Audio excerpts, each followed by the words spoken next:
Nós queremos falar de um personagem bíblico que nos inspira tanto. É uma história muito forte, muito linda, mas também nós vemos em meio a tudo que Deus fez na vida desse homem, a forma como ele foi provado, nós vemos o amor de Deus e o propósito de Deus, porque em tudo Deus tem os seus propósitos. Então talvez você já leu algumas vezes esse livro, você já escutou mensagens falando a respeito da vida desse homem, mas uma das coisas que mais me impressiona no reino de Deus é que a palavra do Senhor é viva. A palavra do Senhor, ela se renova. Eu não sei se você é igual eu. Às vezes eu já li aquele versículo tantas e tantas vezes, mas de repente, fala assim, de repente, Deus nos dá uma revelação muito especial dentro daquela palavra. E assim é a palavra de Deus. Então nós vamos estar falando um pouquinho sobre a vida de Jó.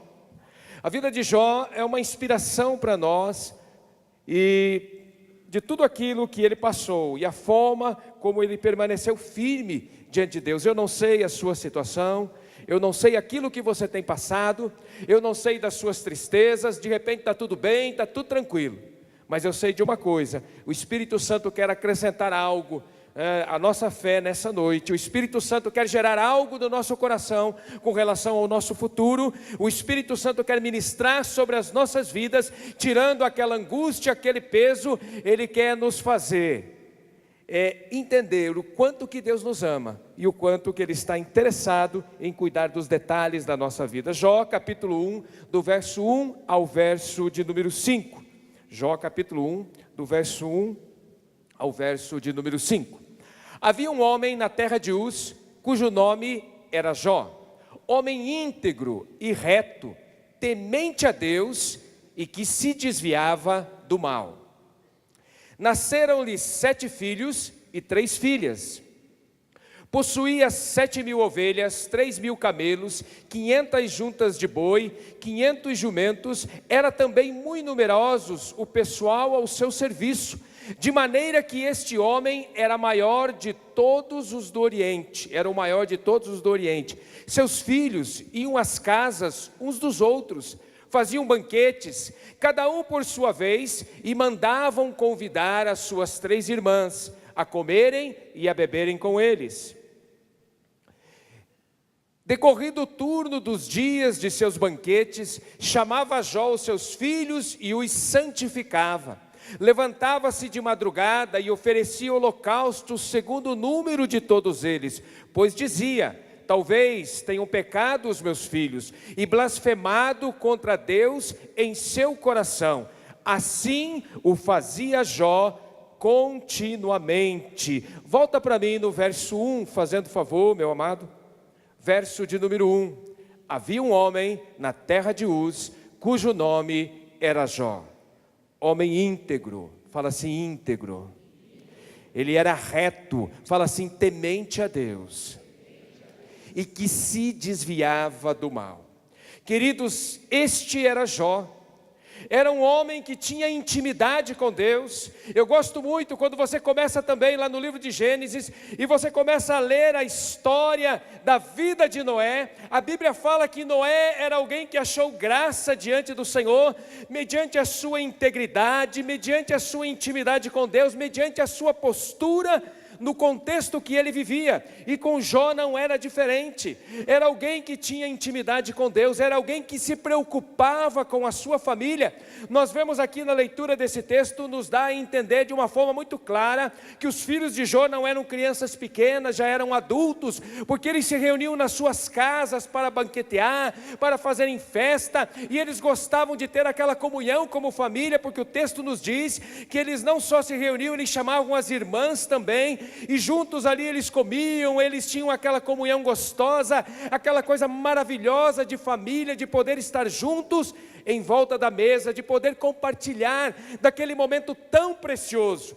E Jó, como um pai, um homem que tinha uma preocupação muito grande com a sua família, nos diz nesse texto que nós lemos, que quando eles se reuniam, quando eles festejavam, quando eles tinham comunhão, Jó, ele ia diante de Deus, e ele vivia clamando a Deus pelos seus filhos, ele colocava os seus filhos em oração diante de Deus, porque pensava ele, porventura nessa reunião, falaram algumas coisas que não deveriam falar, de repente falaram mal da vida de alguém, Ou de repente tomaram um guaraná além da conta, né? Naquela época não tinha guaraná, era o vinho mesmo.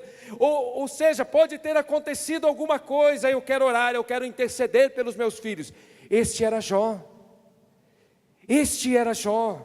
um homem com um coração tão puro, um homem com um coração voltado a agradar a Deus e a cuidar bem da sua família. Sabe, amados, tudo ia bem nessa família. Tudo estava caminhando bem. Pastor Jonas, tão usado por Deus, compartilhando essa palavra, né, desta mulher que perdeu seu esposo, agora está viúva, está numa situação muito difícil, mas ele fez uma colocação, e até a Rosângela comentou comigo, estamos no mesmo espírito, e eu acho isso lindo o que Deus faz. Ele falou da perda que aquela casa teve, ou seja, uma dificuldade entrou naquela casa, uma tribulação entrou dentro daquele lar. Estava tudo bem com Jó, estava tudo tranquilo, mas nós estamos sujeitos a passarmos por momentos de provação. Eu queria poder te dizer nessa noite, olha, cessou, a partir de hoje não tem nada, é só unção, é só sapateado, é só glória a Deus, é só aleluias. Mas nós vamos ser provados. E por que nós vamos ser provados? Porque quando nós somos provados, nós demonstramos quem nós somos em Cristo Jesus. Quando nós somos provados, através das nossas atitudes, da forma como nós agimos, é o quanto que nós temos entendido do amor de Deus e o quanto que nós estamos alicerçados em Cristo Jesus. É na hora difícil, é na hora da prova, que os verdadeiros homens e as verdadeiras mulheres de Deus se colocam em pé, levantam a cabeça e vão em frente. Na família de Jó não foi diferente. Esta família passou por uma dura prova. E é tão interessante, Deus confiava tanto em Jó, Deus conhecia o coração de Jó, e o diabo, nosso adversário, naquele tempo, ele já passeava rodeando a terra e olhando para as pessoas. Nos nossos dias, ele faz a mesma coisa, não mudou. Ele anda por aí, olhando. E ele desafia Deus numa conversa, estou só resumindo um pouquinho da história. Mas ele tem tudo, está tudo bem, por que ele vai questionar? Por que ele vai murmurar? E o que Deus fala? Mas eu conheço esse homem é íntegro, esse homem me ama. Não, mas ele tem tudo. Tira algumas coisas dele para você ver o que vai acontecer. Você conhece pessoas que serviam a Deus, estavam muito firmes, crentes, cheios do Espírito Santo, mas quando vem, não estou nem falando de prova grande, gente, porque nós vamos ver um pouquinho a prova que essa família passou, nós não aguentaríamos. Pouquíssimos aguentariam. E às vezes não são coisas tão pesadas assim, mas as pessoas já ficam desesperadas. Antes de passar para a Rosângela, eu lembro uma vez, fui atender uma jovem mãe, filhinha tinha acabado de nascer, e ali conversando com aquela mãe, visitando aquela criança, ela falou, pastor, estou com uma angústia no meu coração, sabe, não tenho nem dormido direito. Falei, mas o que tem acontecido? Acho que você estava junto. Eu estou tão preocupado com o colégio, se eu vou ter dinheiro para pagar o colégio dessa criança quando ela crescer. Falei, meu Deus, minha irmã, se preocupa agora com o leite, com as fraldas, deixa cada coisa a seu tempo. Ela já estava sofrendo, ela já estava desesperada. Hoje as pessoas estão assim. Queridos, a nossa geração, falei isso hoje de manhã, compartilhamos isso, a nossa geração é uma geração que não está preparada para enfrentar algumas situações. Porque a gente está acostumado com as coisas muito fáceis. Muito fáceis. Quem aqui é do tempo que cortava a grama com aquele carrinho de empurrar assim? Quem é daquele tempo? Gente, os jovens nem sabem o que é aquilo. E alguns nem tinham, era com aquele ferro, lembra? Então a modernidade, ela nos trouxe uma certa comodidade. E Deus, de tempos em tempos, Ele vai ver como está balizada, alicerçada a nossa fé. Amém.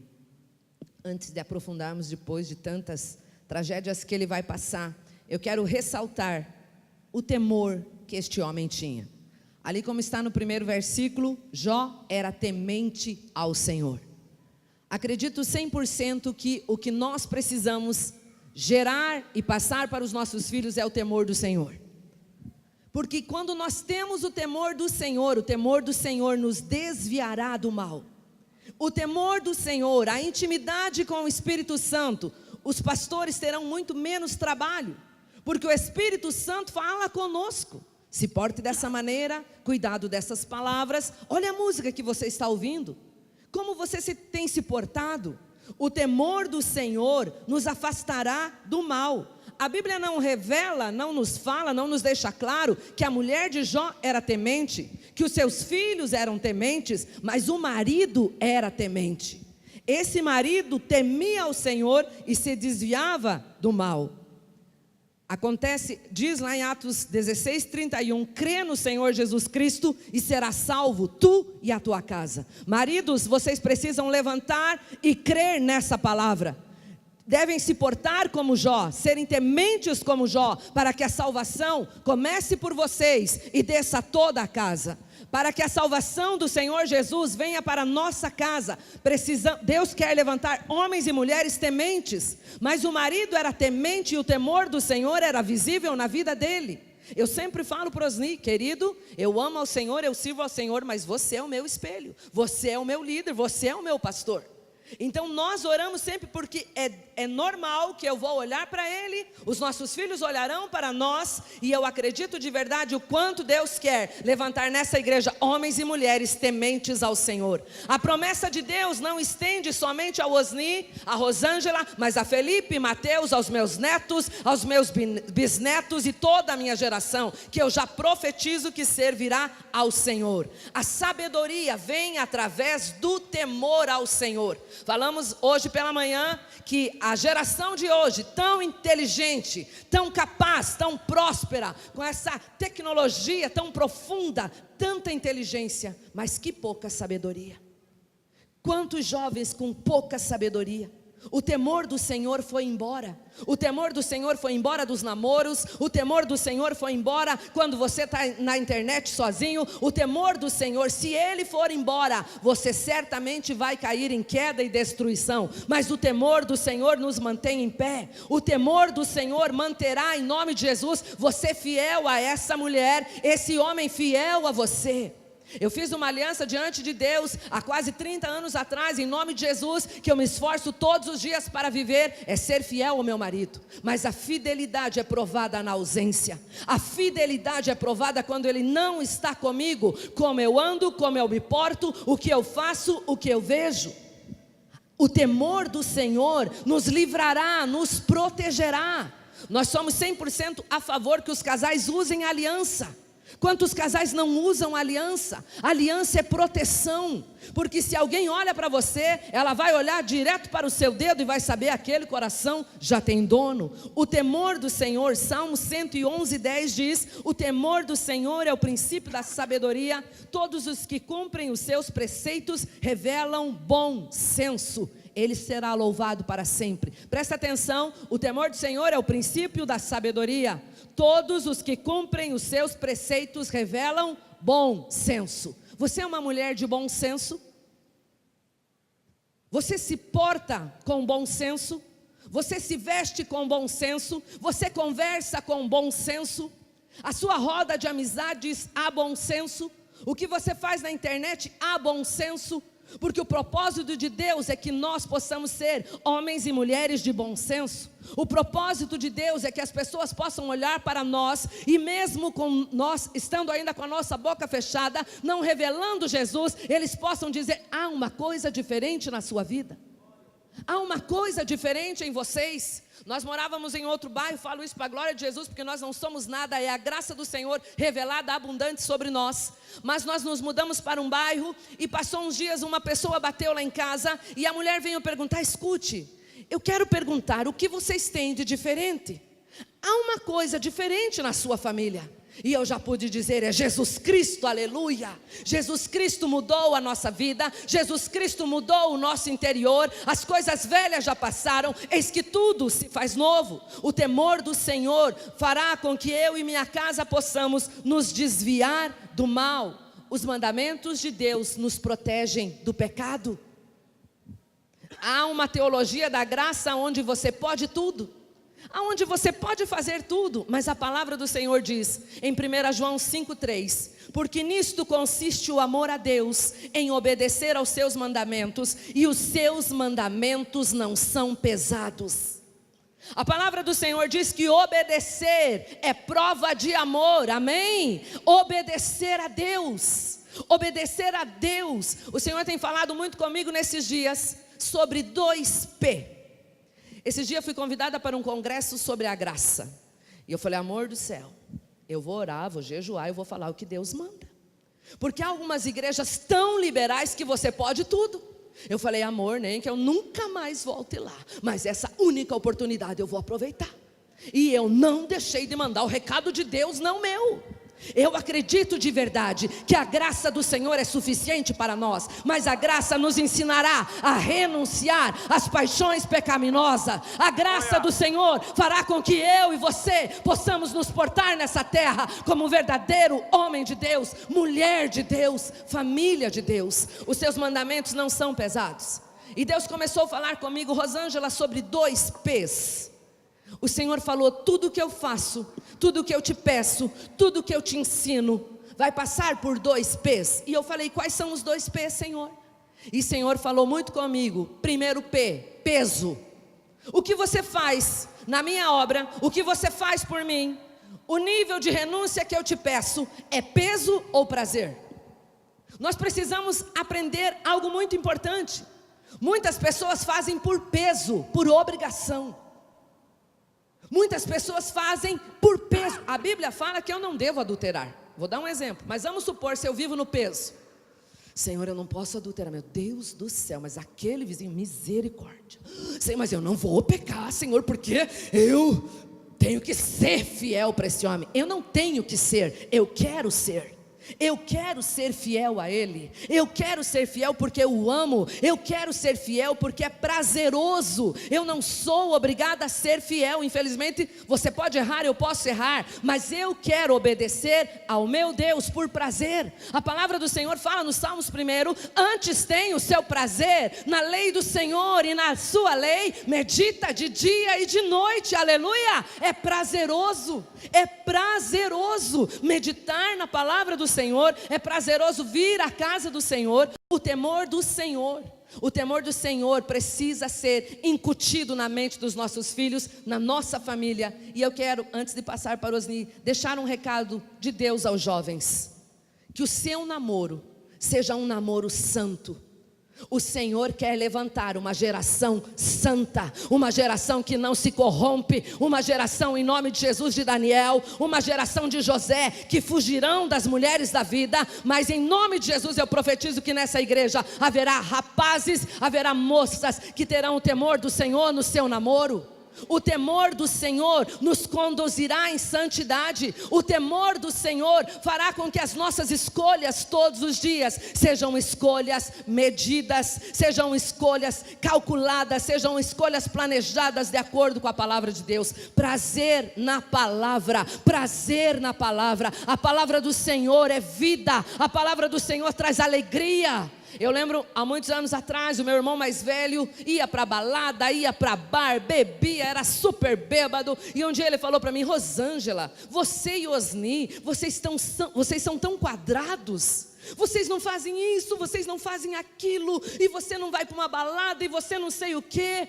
Eu falei com todo respeito, meu irmão, você precisa beber para ser feliz. Eu sou feliz sóbria, aleluia, porque Jesus Cristo é a razão da nossa felicidade. Graças a Deus hoje ele é convertido, e todos os meus irmãos hoje servem a Jesus. Mas que você possa, em nome de Jesus, trazer essa palavra para as nossas vidas hoje. Que o temor de Deus esteja presente no seu coração, na sua vida e na sua família. Aleluias. E a Bíblia nos mostra de uma forma muito clara o cuidado de Jó para com a sua família. Sabe, queridos, eu creio de todo o meu coração, porque temos experimentado isso, através de um bom testemunho, através da oração, da intercessão, através da santificação, da renúncia, nós alcançamos o coração daqueles que estão próximos a nós. que às vezes tem tantas restrições para o reino de Deus, para o Evangelho, mas eles precisam ver mudança na nossa vida. Por que eu te falo isso? Eu tive o privilégio de ser o primeiro a me converter na minha casa, com 17 anos. Tenho 3 irmãs que são mais novas. Meus pais católicos não eram praticantes, daqueles que iam na igreja de vez em quando, mas não queriam nem saber do reino de Deus, de Jesus. Mas começou a acontecer algo muito interessante através de uma célula, que multiplicou e agora foi para a casa da minha irmã, que morava atrás da casa do meu pai. Queridos, eu falo isso para a glória do Senhor Jesus. Eu tive o privilégio de batizar o meu pai e a minha mãe. Aleluia. Há uns 7, 8 anos atrás, eu acho. Sou meio ruim de data, mas eu tive, no dia dos pais, ele fez junto com a minha mãe o cursinho escondido, para que eu não viesse a saber. Ele queria fazer uma surpresa no dia dos pais. Ele falou: no dia dos pais, geralmente os pais, o pastor Dilon, conduziu tudo isso. Ele falou: no dia dos pais, normalmente os filhos querem presentear os pais, mas hoje tem um pai que quer dar um presente para o seu filho. Gente, que coisa linda, você vê a obra de Deus, o reino de Deus entrando dentro da sua casa e da sua família. Não estou falando de perfeição, mas eu estou falando de esforço. A Bíblia fala que o reino de Deus ele é conquistado por esforço. Não é moleza não, gente, é por esforço, mas vale a pena. Vale a pena poder ver minhas irmãs servindo ao Senhor hoje, poder ver meu sobrinho, minha sobrinha servindo ao Senhor. Sabe, queridos, essas coisas não têm preço, porque a palavra de Deus tem uma promessa onde ela diz, que se nós acreditarmos, buscarmos ao Senhor, formos fiéis, não só você, mas toda a sua casa vai servir ao Senhor. Se você toma posse dessa palavra, diga aleluia. Sabe, queridos, nós precisamos entender, independente das circunstâncias. Pastor, mas você não sabe lá em casa, nós temos um problema sério de alcoolismo, um problema sério de drogas. Mas talvez muitos aqui viviam essa vida.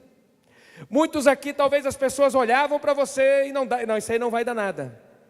Esse aí não vai dar nada. Eu estava escutando um testemunho na terça-feira, estava um irmão conosco ministrando no I9, ele trabalha no Corinthians, e o testemunho dele tremendo, ele veio ministrar para nós, e ele falou algo que foi muito forte. Quando ele nasceu muito doente, com 6 para 7 meses, e aí teve muitas enfermidades, e era muito miudinho, e a mãe dele não tinha muito recurso, levou a um hospital, um médico olhou, e olha o que o médico falou para a mãe dele: esse rato não vai sobreviver, esse ratinho não tem mais jeito. O médico falou isso. Aquela mulher saiu de lá, ela sentou na beira da calçada, e ela começou a chorar com aquela criança nos braços. Falou: meu Deus, ela já tinha perdido um filho 1 ano antes, e agora essa mãe nessa situação. E aí alguém falou para ela do amor de Jesus, e levou ela, conduziu ela até uma igreja, onde tinha uma médica que atendia naquela igreja, atendia a comunidade. E ela foi até aquele lugar, o pastor conversou com ela, orou com ela, gerou esperança no coração dela, porque o reino de Deus nos traz esperança. E levou para aquela médica começou a atender aquela criança, e aquela criança foi melhorando, aquela criança foi ganhando peso, e quando aquela criança estava bem grande, bem viçosa, aquela médica foi com aquela mãe lá no hospital, e aquela médica pegou aquela criança no colo, e falou assim para aquele médico: está aqui o rato, olha o tamanho que ele está, olha o jeito que ele está. Queridos, às vezes as pessoas vão falar coisas que vai nos levar para baixo, mas entra por aqui, tem que sair por aqui. Agora a palavra de Deus, ela tem que entrar e descer no nosso coração. Você tem que tomar posse da bênção, tomar posse da vitória. Não aceite palavras que vão denegrir a sua família. Não tem jeito, desista. Não desista, continue orando, continue buscando ao Senhor. Jó se santificava, porque ele queria salvar toda a sua família. Ressaltando sobre esse jejum e sobre levantar de madrugada. Nós temos alguns alvos e alguns projetos, mas desde que os meninos nasceram, o Senhor me pediu alguns jejuns. Porque eu quero falar só para te animar. Não desista de jejuar pelos seus filhos. Deus me pediu um jejum até o meu primogênito casar, e pela misericórdia do Senhor casou em santidade, glorificando o nome de Jesus. No dia do casamento eu falei, agora eu vou entregar o propósito do Senhor. Por alguns anos tenho feito por esse filho. E o Senhor falou, no dia do casamento, meu filho chegou e falou, mamãe, hoje você pode entregar o jejum por mim, né? Porque o Senhor foi exaltado, né? Nós chegamos lá, a vitória é nossa, está tudo bem. Na hora o Espírito Santo falou, não, hoje começa pelo Mateus. Então estou de propósito pelo meu próximo filho, para que ele também possa ter um namoro em santidade, para que ele possa ter um noivado em santidade, e para que ele venha casar em santidade. E ele só quer casar aos 35 anos, ele falou. Ele falou, mas mãe, eu vou demorar, eu não vou ser que nem o meu irmão casou com 23, eu lá pelos 35, falei, tudo bem filho, então a mãe não entrega mais esse propósito. Mas queridos, eu quero falar que Deus tem nos incomodado tanto em Curitiba. As mães, tem um projeto de uma igreja, e nós estamos desenvolvendo um baseado nesse, mães de joelhos, filhos em pé, e nós estamos ali desenvolvendo esse projeto de mães de joelhos, mães orando, mães guerreiras. O pai vai jejuar e vai fazer, claro que vai, mas não fique esperando, se o seu marido não faz, faça você. Levante de madrugada, jejue, ore, todos os dias eu oro no quarto dos meus filhos. O Felipe já casou, agora tem o Mateus e 21, todos os dias, a não ser que eu esteja viajando, eu oro no quarto, eu pego os travesseiros, eu dobro, eu faço algumas loucuras, como Kellen falou, faço mesmo, é eu e Deus, e eu faço mover naquele quarto do Espírito Santo, e eu profetizo que ele é um profeta, que ele é um menino de Deus, que ele é comprado, que o Senhor vai cumprir o propósito. Gente, Jó era desesperado para pedir perdão e jejuar pelos seus filhos. Jejue, ore, clame, não perca a oportunidade de colocar a mão na cabeça dos seus filhos. Eu me lembro que há um tempo atrás, então uma das ministrações do Osni no Encontro é libertação, ele ama isso, e o nosso filho começou, mais ou menos uns 16 anos, gostar de algumas músicas que não eram tão legais. Começou a ver algumas bandas, alguma coisa que não era tão legal. E nós temos uma comunicação muito boa. E ele falou, mãe, estou gostando dessa música, estou gostando disso, daquilo.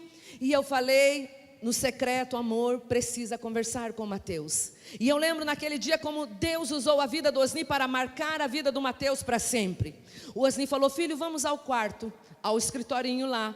E pegou o seu notebook, abriu a ministração do encontro, e por 2h30 Osni ministrou libertação para uma pessoa, a mais importante da nossa vida, os nossos filhos. Ele gastou 2h30 ensinando, orando, e ele fala até hoje, mãe, eu nunca vou me esquecer do dia que o pai fez um encontrinho por mim. Sabe, queridos, é marcar a vida dos nossos filhos, é marcar a vida dos nossos filhos, não é só dizer, o que está escutando? Olha o que você está vendo.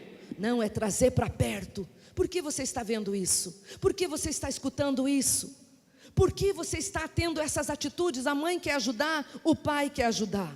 Vamos para Jó. A gente se anima muito, né? Uma hora não dá nada aqui para nós dois, aleluia. Mas vamos lá tentar. Terceira característica, Jó tinha uma vida... Nós temos que concluir essa palavra. Equilibrada. Eu acho que não vai dar. Jó tinha uma vida equilibrada. Ele não apenas tinha uma grande fortuna, a Bíblia fala que ele trabalhava para, né, tinha muitas pessoas que trabalhavam para ele. Mais para frente, quando as tribulações vão se abater sobre ele, Jó questiona quem ele defraudou ou se ele recusou ajudar. Ele não era corrupto, ele era justo, ele era honesto. Jó tinha uma relação sadia com as riquezas. Deus o abençoou, mas as riquezas não dominaram o seu coração. Ele era bondoso. Eu acredito que tudo que Deus colocar nas suas mãos não é só para você, não é só para você. Esses tempos uma irmã chegou e falou, pastora, nos meus dedos, nas minhas orelhas e no meu pescoço é só ouro. Eu falei, tudo bem, querida, desde que você faça o bem para o próximo, desde que você dê cestas básicas, desde que você ajude o necessitado, você pode ficar cheia de ouro, mas faça o bem para o próximo. Deus não quer colocar riquezas nas nossas mãos para que nós apenas vamos construindo um castelo nessa terra, mas tudo que Ele coloca nas nossas mãos é para semear. Todas as sementes que vêm à sua mão, reparta com as pessoas, não coma todas as sementes, seja generoso. A bondade de Jó era maravilhosa, mas quando ele perdeu tudo num dia só, que esse é o ponto do Osni, o versículo maravilhoso da palavra, está escrito no versículo 21, o Senhor deu, o Senhor tomou, bendito seja o Senhor. As famílias cuja estabilidade estão no dinheiro, certamente irão fracassar. Mas quando nós colocamos a nossa confiança no Senhor, aconteça o que acontecer, nós somos a geração do Salmo 125. Os que confiam no Senhor são como os montes de Sião, que não se abalam, mas permanece para sempre. A nossa casa vai permanecer para sempre, a nossa fé vai permanecer para sempre, porque nós confiamos no Senhor. E quando a tragédia chega, sabe, amados, lidar com a perda de bens não é uma coisa muito fácil, principalmente se você tiver o seu coração inclinado para isso. Mas quando você não tem, como era o caso de Jó, ele lidou muito bem com isso. Quando a notícia chegou para ele que tinha sido saqueado os seus rebanhos e levaram tudo embora, aquilo que ele tinha, os jumentos, as cabras, as ovelhas, ele conseguiu lidar com isso. Mas aí acontece algo que é muito forte na vida desse homem. Ele tinha 7 filhos e 3 filhas, e no mesmo dia ele perdeu todos os seus filhos. Deus recolheu todos os seus filhos. Isso é uma tragédia. Eu lembro uma vez atendendo uma situação, essa mulher, ela tinha uma dificuldade para engravidar, e ela já tinha perdido, eu não lembro quantas crianças, 2 ou 3, eu acho que eram 3 crianças. Ela segurava um tempo, e aí acontecia um aborto espontâneo, ela perdia aquela criança, e lutando daqui com médicos e dali, aquela situação difícil, e o sonho dela era ser mãe, e de repente ela engravida novamente, e agora ela está no 8º mês de gestação, com a barriga bem grande, assim, sabe aquela barriga de grávida, aquele barrigão, né? E aí o sonho dela era ser mãe, então ela fazia questão, né, de mostrar o barrigão, muito linda, uma grávida muito linda. E aí ela foi ao médico, conversando com o médico: doutor, será que não é melhor fazer uma cesárea? Daí o médico: não, mas está tudo bem com a criança, vamos esperar mais um pouquinho, deixa amadurecer mais um pouco o pulmãozinho e tal. Aquelas conversas do médico. Passou alguns dias, ela começou a sentir que o neném não estava mexendo. E aquele neném faleceu dentro da barriga da mãe. Queridos, eu lembro quando a notícia chegou, e eu cheguei naquele hospital. Tem horas que você não tem palavras, e nem tente procurá-las, que você não vai achar. Não vai achar. E eu lembro quando eu entrei, ela estava na sala, antes de ir para a cirurgia, para tirar aquela criança. Ela estava numa sala, deitada na cama, com aquela barriga grande para cima. E quando eu entrei no quarto, que eu olhei para ela olhou para mim e ela disse: por quê, pastor? Por quê? Por quê? E quantas vezes nós fazemos essa pergunta? Por que, Deus? Por que isso está acontecendo comigo? Por que isso aconteceu comigo? O que foi que eu fiz? E a gente começa a fazer esses questionamentos, porque a gente não entende, e tem algumas coisas que nós não vamos entender. Jó não estava entendendo o que estava acontecendo. Estava acontecendo algo muito difícil na sua casa, na sua família. Ele não tinha entendimento daquilo, e ele nem conseguia buscar as respostas. Eu lembro que eu segurei na mão daquela mãe. Sabe, tem momentos no ministério, pastor Jonas, que é muito duro, é muito difícil, e eu chorei. Mas gente, eu chorei junto com ela. Era o que eu podia fazer. Choramos, aí o esposo chegou, choramos e choramos, porque eu não tinha resposta para dar para ela. Às vezes nós queremos achar respostas, mas nós não vamos achar. Deus tem um propósito naquilo que Ele faz, e nós não entendemos os propósitos de Deus. Nós não entendemos. Ela foi para a sala de cirurgia, tiraram aquela criança. Ela olhou para aquele, se não me engano era uma menina, uma criança linda, perfeitinha. Enterraram aquela criança. E aí começamos um trabalho junto com aquele casal, gerando fé, gerando esperança de cura. Aí eles resolveram adotar. a Rosângela está me ajudando aqui, eles resolveram adotar, vieram conversar. Falei, amém, tem tanta criança, né? Eles adotaram uma criança. Assim que eles adotaram aquela menininha, porque eles tinham perdido uma menina, a última. Assim que eles adotaram aquela menininha, ela descobriu, estava grávida. E aí começa a passar todo um filme. E na minha cabeça também, eu falo, Deus do céu, meu Deus. Mas queridos, tem horas que você só pode se agarrar com Deus mesmo. Quer dizer, é sempre assim. Mas tem alguns momentos que você não pode ir para a lógica. Se você for para a lógica, você pira. Eu falei, Deus, eu sei que o Senhor quer fazer algo no coração desta mulher. E foi um período de gestação, foi tranquilo. E nasceu outra menina. Hoje eles têm 2 meninas, é Vitória o nome dela. Sabe, queridos, quando eu olho, esses dias eu encontrei ela na panificadora, fui comprar pão, ela estava tomando café. E falei, como é que você está? E as meninas, estão grandes as meninas, fazia tempo que eu não via eles. Aí eles acabaram, né, eles mudaram de casa e não estão mais congregando conosco. As meninas estão grandes, mas quando eu olho para aquela mulher, é uma tragédia, queridos. Nós não estamos imunes às tragédias.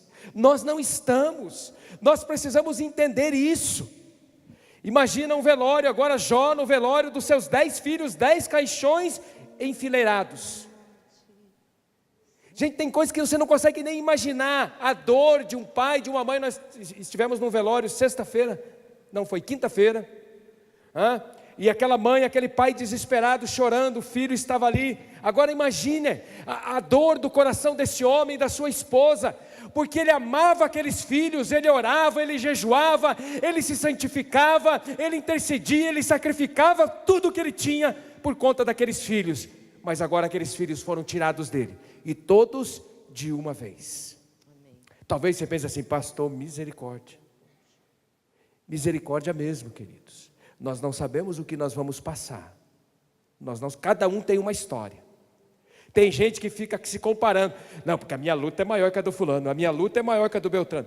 Queridos, às vezes o que para alguns parece que é algo pequeno, para aquela pessoa é algo muito grande. Porque cada um de nós tem uma essência de temperamento, de sentimento dentro de nós, da forma como nós lidamos com as coisas. Cada um de nós. Tem pessoas, a gente estava conversando ontem, estávamos rindo, tem gente que chora até de ver comercial.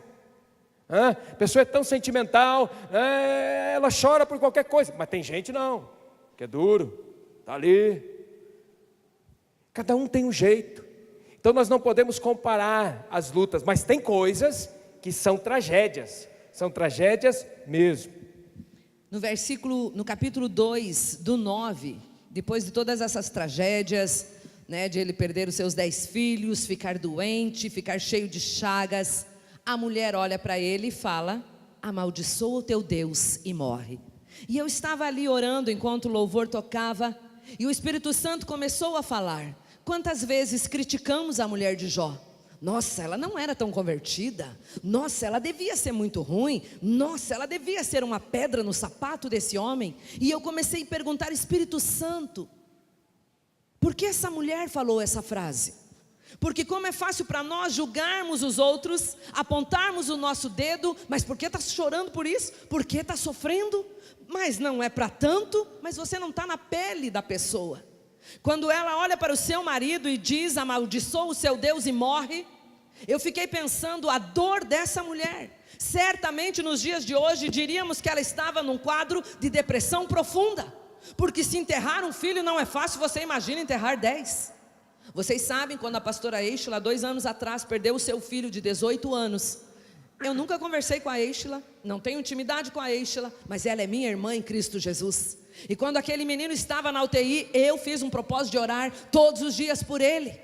Eu chorava por ele, não era o meu filho, mas era o filho da minha irmã que estava sofrendo. Quando aquele menino morreu, eu chorei muito em casa, porque eu imaginava, Deus nos livre, e o nome do filho dela é Mateus. Era como se eu pensasse, Senhor, e se fosse eu? Senhor, e se fosse o meu Felipe? E se fosse o meu Mateus? Senhor, o que passaremos? E graças a Deus nós não sabemos o que vamos passar. Mas nós sabemos que se nós passarmos, o Senhor é o nosso pastor e nada nos faltará. Eu tenho uma irmã, 36 anos ela ficou viúva. Nosso cunhado era um servo de Deus, abençoado, amoroso, querido. E quando nós morávamos nessa outra casa, era um terreno muito grande, e nós demos a metade do terreno para minha irmã construir. Falei: Rosilene, a metade desse terreno é teu, construa. Ela não tinha na época condições de construir uma casa, e ela construiu a sua casa.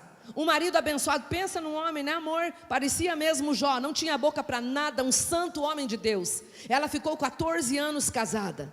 De repente ele teve uma dor de cabeça, foi para o hospital e rapidamente precisou fazer uma cirurgia de emergência. Eles abriram e rapidamente fecharam, porque viram que ele estava com câncer. Em 3 meses ela enterrou o seu marido com 36 anos de idade. A nossa igreja é muito de atos proféticos. Então nós jejuamos, nós oramos, nós fizemos marcha no culto de domingo à noite. Pastor Odilon chamou: Renato, venha para frente. Vem o Renatinho, magrinho. Ele deveria ter uns 45 quilos na época, porque foi muito violento, ele sempre foi mais magrinho. Todos os homens da nossa igreja levantaram o Renato para cima, e toda a igreja marchou, clamando pela cura do Renato. Nós oramos, nós clamamos, nós jejuamos, mas o Senhor deu e o Senhor tomou, bendito seja o Senhor. Quando eu olhei aquela cena de erguerem o Renato, nosso grande amigo, o Espírito Santo falou comigo: daqui 15 dias você vai na casa dele, pegar o terno dele, porque eu vou recolher. Naquela semana nós tínhamos um encontro de mulheres em Recife, e a pastora Sinora Rô, vamos juntas, e eu falei: pastor, eu não posso ir. O Espírito de Deus falou que nesses dias ele morrerá. Ela ainda falou: Rô, mas pode ser que demore mais um pouco, vamos, a gente volta, vai dar tudo certo, vamos crer na vitória. Elas embarcaram quinta-feira, 9h30 da manhã, 21h30 da quinta-feira, ele morreu. Eu acredito de verdade que o encontro podia precisar de mim, mas quem precisaria mais? A minha irmã. Eu fiquei com ela, chorei a dor dela, ela enterrou o seu marido.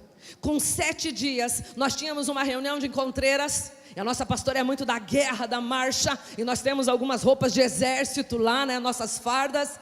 E nós fomos chamadas então para trabalhar naquele ano, naquele encontro. E nós tínhamos uma tarefa para fazer. Cada uma decoraria um livro da Bíblia, resumiria e fazia o seu trabalho. E a Rosilene, no estado de viuvez, na semana da sua viuvez, ela fez um trabalho com o título: Nada me separará do amor de Cristo Jesus. Quando ela entrou viúva de 7 dias na reunião, todas choraram, porque ela acabou de enterrar o marido. Ela falou: eu enterrei o marido, mas a minha fé eu não enterrei. Eu enterrei o marido, mas porém eu continuarei servindo ao Senhor. Eu sinto que tem algumas pessoas com algumas dores de luto, mas não somente luto por pessoas mortas. Tem coisas que morreu dentro de você, mas o Senhor quer ressuscitar. O Senhor quer ressuscitar sonhos nessa noite. O Senhor quer trazer vida aos seus filhos. O Senhor quer trazer vida à sua vida espiritual. Talvez você não ora mais, talvez você não tem tempo de oração. Quanto tempo faz que vocês não oram juntos como família? Mas o Senhor quer trazer vida, o Senhor quer trazer cura, o Senhor quer trazer sobre nós aquela canção que eu pedi para o pastor ali cantar depois, então eu já pedi uma canção para ele. Ainda que eu ande pelo vale da sombra da morte, o seu amor lança fora o medo. E Deus começou a falar muito nessa canção, e o Espírito Santo quer te dizer: ainda que você passe pelo vale da sombra da morte, o Senhor é o nosso pastor. Eu não imagino a dor de perder um filho, peço a Deus que me livre disso, mas uma coisa eu sei: aquilo que nós passarmos, eu acredito, sabe? Antigamente eu falava para o Osni: amor, eu não vivo sem você. Depois que a minha irmã enterrou o marido, eu mudei a minha frase: amor, eu te amo, mas eu posso viver sem você.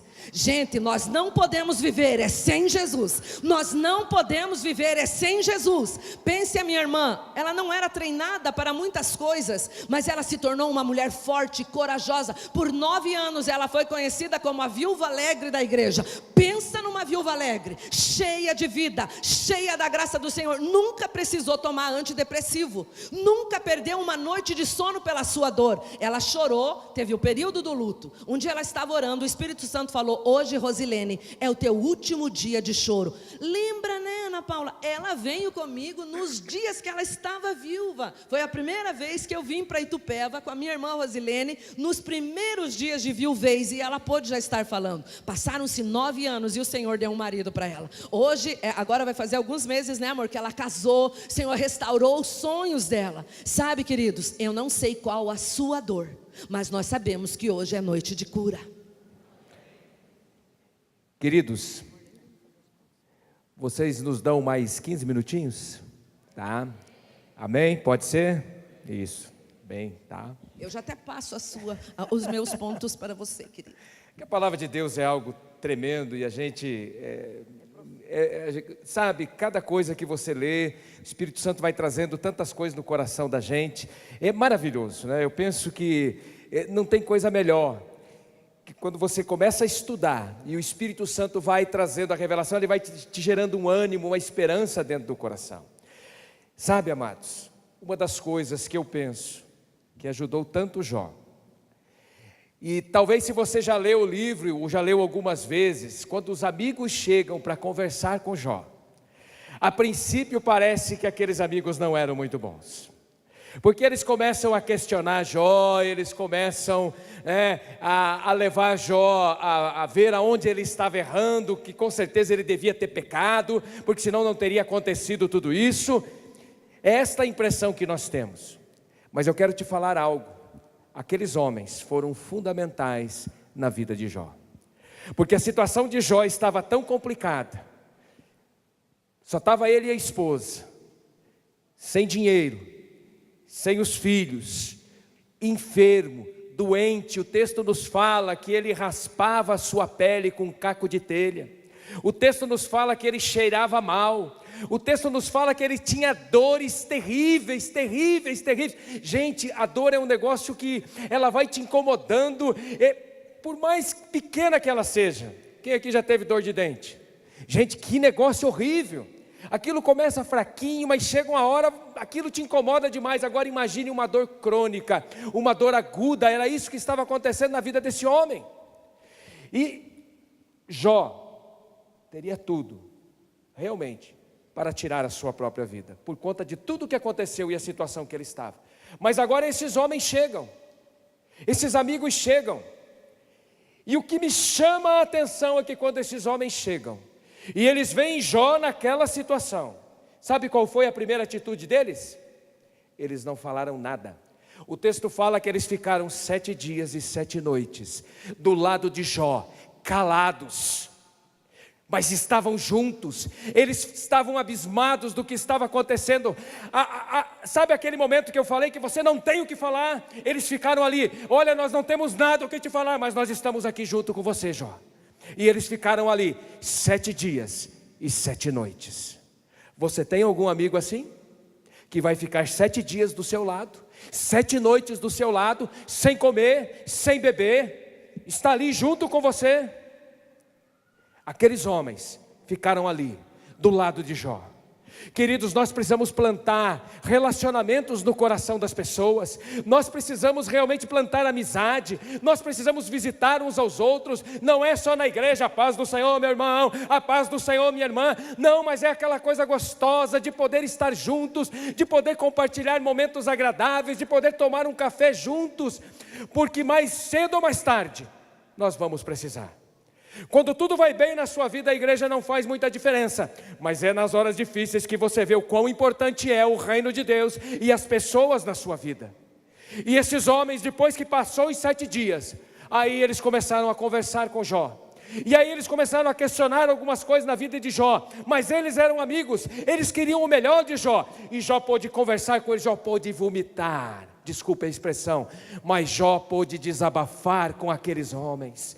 Eu não sei onde eu errei, eu não sei o que eu fiz, Deus não está sendo justo comigo. Ele pôde desabafar, ele pôde jogar para fora aquele sentimento que estava dentro do coração. tem momentos na nossa vida que nós vamos precisar desabafar, sabe, tem momentos que nós vamos precisar chorar, quer seja no gabinete pastoral, quer seja na sala da sua casa, junto com a sua esposa, junto com os seus filhos, ou com alguém que você pode confiar, mas é importante nós termos alguém onde nós possamos abrir o nosso coração, e esta pessoa vai olhar para nós, e ela vai falar algumas verdades, que muitas vezes outros não teriam coragem de falar.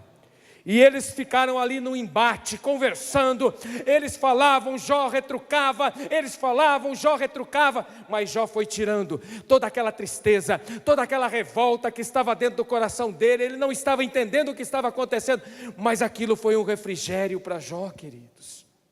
Então, quando você lê novamente o livro de Jó, comece a olhar a vida desses homens de uma outra forma, porque eles eram especiais na vida de Jó, tanto é que lá no final do livro de Jó, quando Deus se revela a Jó, e Deus começa a mostrar, né, quem era Deus, e aquilo que Deus estava fazendo, os propósitos de Deus, no final, Deus fala assim: olha, vocês estão errados com relação a Jó,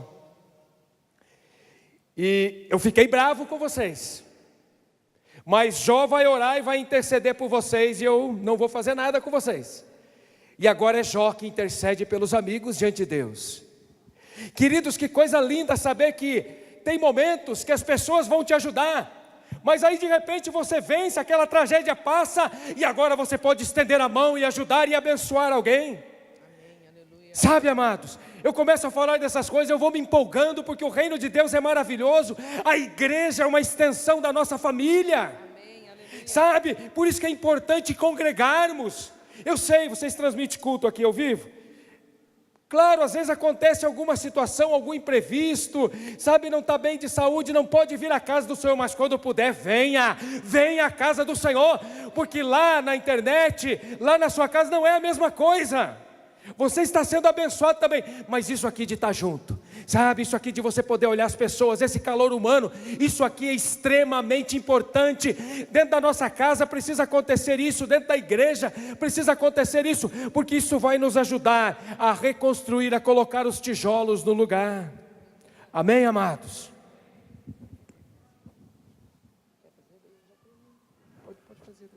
Amém. Então falei da esposa de Jó, né? Então agora eu quero o meu pontinho aqui. Jó não guardou mágoa da sua esposa. Depois de tantas lutas, tantas tragédias, dele orar pelos seus amigos, o Senhor reverter o quadro dele, nós conseguimos identificar que ele não guardou mágoa da sua esposa. Por quê? Ele teve mais 10 filhos, aleluia. Se tivesse magoadinho não dava, né? E você não consegue ter mais 10 filhos com uma mulher magoada. Então nós vemos aqui como esse homem perdoou essa mulher. Você perdoa o seu marido? Vamos trazer para a nossa vida hoje.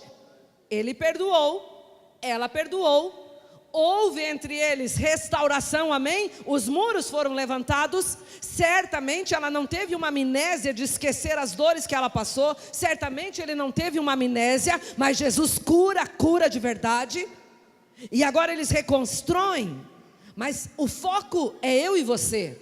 Você perdoa ou você guarda rancor? Você perdoa de verdade ou anota na agenda, dia 14 de maio, ele me fez isso, ele me falou aquela palavra dura, o meu marido me feriu, fazem 5 meses, mas eu lembro como se fosse hoje. Será que nós temos tanta dificuldade ainda em perdoar, mesmo conhecendo o amor de Jesus, mesmo conhecendo que Ele nos amou, se entregou por nós? Hoje é noite de cura, restauração e liberação de perdão. Eu quero te dar um conselho em nome de Jesus: não guarde mágoas, não guarde coisas no seu coração. Falamos tanto ontem de entulhos, de guardar as coisas desnecessárias que não usamos. E dentro do nosso coração, quantos sentimentos que não prestam para nada, quantos sentimentos ruins, quantos sentimentos de tragédia. Por muitos anos o meu pai foi alcoólatra e bateu na minha mãe. Por muitos anos ela apanhou do meu pai. Quando o meu pai se converteu, a minha mãe não conseguiu perdoar o meu pai. A minha mãe ficou anos depressiva, e o meu pai tentou ser o melhor pai depois que ele se converteu.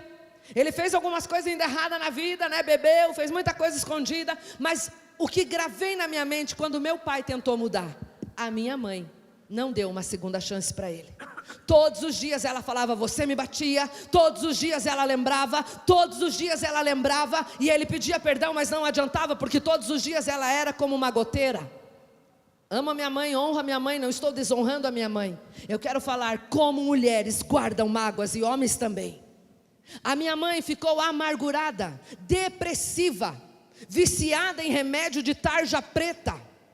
E ela começou a ter pensamentos de morte, porque eu quero te dizer de verdade, que quando você não perdoa, você é atormentado por demônios. Os demônios te atormentam de dia e de noite, porque ela tinha um bombardeio na sua mente. Ele me batia, ele me tirava sangue, ele me traiu, ele fez isso. E nós falávamos, mãe, perdoa em nome de Jesus. O pai já aceitou Jesus. Não, ela não perdoa. Ela ia passear na nossa casa, porque o teu pai fez isso, porque o teu pai fez aquilo. Pedi para minha mãe para eu contar esse testemunho. O Senhor me deu um título de um livro, não sei se vou escrever ainda, mas o título do livro que Ele me deu é de Mascarados para Transformados. Eu vivi dos meus 8 aos 17 numa família de mascarados, mas foram transformados pelo poder do nome de Jesus. E eu quero te dizer o mais triste da nossa história. O mais triste da minha história, que eu não conto com alegria nenhuma. Eu só conto porque eu sei que tem mulheres e homens depressivos nesse lugar. E Jesus quer te curar. Jesus quer curar você e te arrancar desse poço da depressão. Por muitos anos ela foi deprimida, amargurada e guardou aquele ódio. Primeiro era ressentimento, depois era mágoa, depois era ódio. Um dia ela escutou uma voz, se jogue no poço. Nós tínhamos um poço com 7 metros de água. Dentro do nosso terreno, era um terreno bem grande nosso, dos nossos pais. E ela escutou uma voz, você toma remédio, você não tem mais solução, você não consegue dormir, você odeia o seu marido, mas se jogue no poço. E a minha mãe se jogou num poço com 7 metros de água. Ela não morreu, gente, porque no exato momento, por isso que eu amo Jesus Cristo, eu e as minhas irmãs, nós tínhamos um grupo de mulheres de oração, gente, diante do meu Deus, 14h30, Deus é Deus de detalhe. 14h30, eu olhei para minha irmã que era solteira ainda, eu falei, Rosilene, Lázaro vai sair para fora. O Espírito Santo acaba de me dizer que Lázaro vai sair para fora. Então nós vamos ver a nossa mãe curada. Mas eu não sabia que 14h30 a minha mãe estava se jogando num poço de água. Ela afundou 3 vezes. Nisso meu sobrinho estava passando aspirador na casa, ele morava atrás e ele escutou um gritinho, socorro! Quando ele abriu a tampa do poço, a avó dele estava lá dentro mergulhada. Só por Jesus Cristo, porque nós estávamos orando para que o Senhor curasse a minha mãe. E eu sei que quem tirou a minha mãe do poço foi Jesus Cristo. Ela afundou 3 vezes e conseguiu se segurar, ficou penduradinha num tijolo. O meu pai fazia hemodiálise muito fraquinho. Pegou, conseguiu levantar, fez um lençol, jogou e ficou segurando a minha mãe. Nisso meu irmão, ligaram para o meu irmão, vieram correndo, salvaram a minha mãe. Meus 2 irmãos nesses dias ainda eram alcoólatras. Meus 2 irmãos estavam longe do caminho de Jesus. Mas quando os meus irmãos chegaram, eles puderam reconhecer que quem livrou ela das garras da morte foi Jesus Cristo. Aonde abundou o pecado, superabundou a graça. A minha mãe foi salva daquele poço. Mas eu quero te dar um alerta, mães, em nome de Jesus, cuide com o que vocês falam. Isso aqui não estava no script, mas é o Espírito Santo de Deus que dirige, e nós somos sensíveis à voz dele. O Espírito Santo de Deus te diz, não guarde mágoas e cuide com o que você fala. Eu sempre escutei a minha mãe falar, eu vou ficar louca. Nós éramos em 5 crianças que brincavam e faziam muita bagunça em casa, e ela falava, eu vou ficar louca. Um dia eu vou para o hospital de louco, porque vocês vão me deixar louca. Gente, o que você semeia com as suas palavras, o diabo vai fazer acontecer. E, infelizmente, a minha mãe ficou 40 dias internada num hospital de louco. Pense agora para uma família cristã, que dor, que angústia, que coisa mais horrível, que dor da morte. Mas eu só te conto isso porque a vitória foi muito maior que a vergonha. Porque aquele que tramou o plano, Jesus Cristo desfez o plano. Após a minha mãe sair desse hospital, os meus 2 irmãos voltaram para Jesus. Hoje os 5 irmãos servem a Jesus. Hoje, depois daqueles dias, o meu pai realmente tirou a máscara e aprendeu a servir a Jesus de verdade. Por isso que eu amo discipulado. Por isso que eu amo o reino de Deus. Logo que nós chegamos na igreja Batista Shalom, a minha pastora Sinorá foi lá na nossa casa e fez um lava-pés do pai para com os filhos e a mãe. Houve cura, houve liberação de perdão. Agora, queridas, presta atenção, se não é Jesus na minha vida, se não é Jesus nas nossas vidas, seríamos desequilibradas, seríamos meninas totalmente depressivas, porque até os 17 anos eu fui espancada, mas quando eu encontrei com Jesus, as coisas velhas já passaram, eis que tudo se faz novo. Pedaço triste da minha vida, pedaço feio da minha vida, mas eu estou te contando para te alertar a não ter a mesma experiência. Depressão tem cura. Eu acredito que Jesus Cristo cura a depressão, eu acredito que Jesus cura traumas, eu acredito que Jesus cura e Ele quer te curar. Não sei qual poço você está, mas hoje o Senhor vai te jogar um lençol. Aleluias. Deus é bom demais, queridos. Quando Ele nos prova, Ele tem um propósito, e se nós entendermos o propósito, no final, a restituição é bem maior sobre as nossas vidas. Foi o que aconteceu com Jó.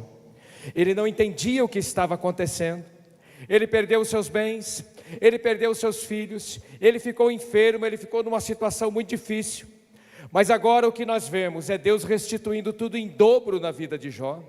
Agora as ovelhas, os carneiros, os bois, as jumentas que ele tinha, foi tudo restituído em dobro na vida dele. Agora ele volta a ter saúde novamente, agora ele pode gerar filhos novamente, e agora ele pode adorar a Deus, e agora ele, mais uma vez, ele reconhece o amor e o favor de Deus sobre a sua vida, independente daquilo que você está passando, independente daquilo que você tem vivido nesses dias. Eu quero te falar de um Jesus maravilhoso, eu quero te falar de um Deus tremendo, de um Deus que te ama e que Ele tem um lindo propósito na sua vida. Eu quero te dizer que esta luta vai passar, eu quero te dizer que esta tribulação vai passar, eu quero te dizer que o Senhor olha por ti, eu quero te dizer que o Senhor vai te colocar em pé, porque você é filho do Deus Altíssimo, você é filho do Rei dos Reis. Deus é Pai, e como todo Pai, Ele quer o melhor para os seus filhos. Aleluias, aleluias, aleluias, louvado seja o nome do Senhor. Mas aprenda, nas horas difíceis, por mais que você não esteja entendendo o que está acontecendo, busque forças lá no seu interior, mas aprenda a glorificar o nome do Senhor. Ah, pastor, mas não dá. Se você entender que em tudo Deus tem um propósito, mesmo em momentos tão difíceis, o Espírito Santo vai gerar algo dentro do seu interior. Por que eu falo isso, queridos? Fazendo visitas em hospitais e atendendo tantas situações, quando alguém está com uma enfermidade grave, a forma como esta pessoa lida com esta enfermidade é determinante daquilo que vai acontecer na vida dela. E eu lembro uma vez, tem uma irmã na nossa igreja, ela estava tratando de um câncer, lutando com aquela doença, mas você ia cumprimentar ela, você chegava e dizia: paz do Senhor, irmã Iracema, como é que a senhora está? Eu estou bem, pastor, eu estou vencendo e eu vou vencer. E venceu a enfermidade, venceu aquela tribulação. Por quê? Porque ela começou a gerar fé no coração, ela sabia que aquilo ia passar.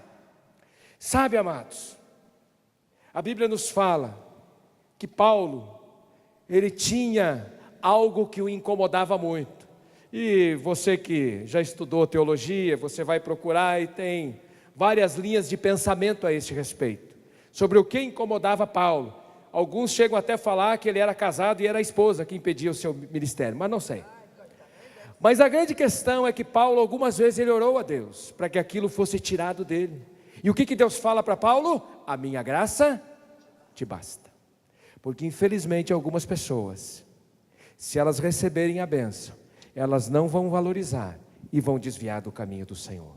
Não estou falando o que é o seu caso, não estou falando, mas Deus conhece o nosso coração. E sabe o que importa para Deus? É que o seu nome esteja escrito no livro da vida lá nos céus. Porque aqui, querido, o dia que nós formos levados dessa terra, a Bíblia fala que lá não haverá dor, lá não haverá sofrimento, lá não haverá tribulação com relação a finanças, lá não haverá nada disso. Lá nós vamos estar numa constante adoração diante de Deus, adorando e glorificando o nome do Senhor. Então tudo aqui é passageiro. Como a alegria também, às vezes ela é muito passageira. Eu vejo às vezes um time de futebol ganha um campeonato, aquela torcida está ali alegre, mas passa uma semana, passa duas, aquilo já não tem mais valor nenhum. É uma alegria passageira. Agora, a alegria duradoura é termos Jesus dentro do nosso coração.